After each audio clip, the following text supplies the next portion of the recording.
What's going on, everybody? Welcome back to Unsanctioned MMA. On our first video on the channel, we discussed why Conor McGregor should and probably will retire. We speculated that he's going to want to face Dustin Poirier in his return fight to the UFC, and because Dustin Poirier will be the lightweight champion, that will not be possible. There's no way that the UFC is going to give Conor McGregor a title fight coming off of 2 straight losses. Then I started reading on the internet and looking around, and a lot of people seem to have the same way of thinking, that Conor McGregor is going to want that fight and he may not get it, and that might be why he hangs it up. And the fact that everybody agrees with me is upsetting me. So we're going to change it up right here today, people.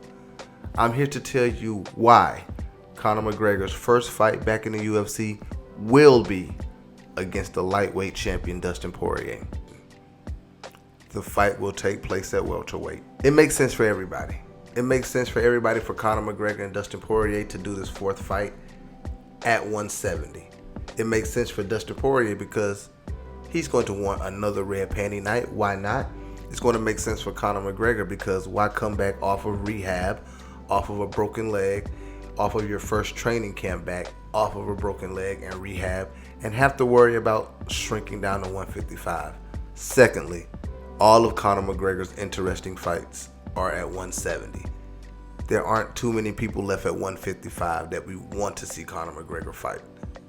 We don't want to see Conor McGregor fight Michael Chandler. We don't want to see Conor McGregor fight Justin Gaethje. We want to see him fight Dustin Poirier. But if Dustin Poirier is the 155-pound champion and he's fighting at 155, then the strap has to be on the line. So we put Conor at 170, and that way, no matter what happens in the fight with him and Dustin Poirier, we still have interesting Conor fights to look forward to. Win or lose versus a 170 Poirier, now all of a sudden we're talking about Conor McGregor and Jorge Masvidal again. Or we're talking about Conor McGregor and Nate Diaz again for the 3rd time. And if Conor McGregor can win the fight against Dustin Poirier and win a rematch or trilogy against Nate Diaz, or go out and beat a Jorge Masvidal, now all of a sudden we're talking about Conor McGregor and Kamaru Usman again, who I guarantee you, because Red Panty Night is real, will be interested in that fight. So Dustin Poirier can go and have his 4th fight with Conor McGregor at 170, and if Conor McGregor wins that fight, they'll do the 5th one. It'll be the first time we've seen a 5-fight series in the MMA or in the UFC that I could think of.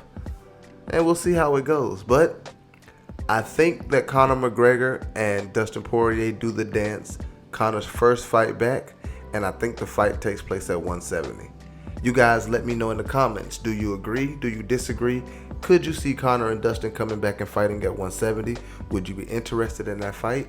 Do you think it is a good chance for Conor to springboard into 170 and start fresh? Or do you think he will retire? Or do you think he comes back and he gets to fight at 155? Please let me know in the comments. We will have the discussion down there. As I say, we post a video every weekday and on the occasional weekend day.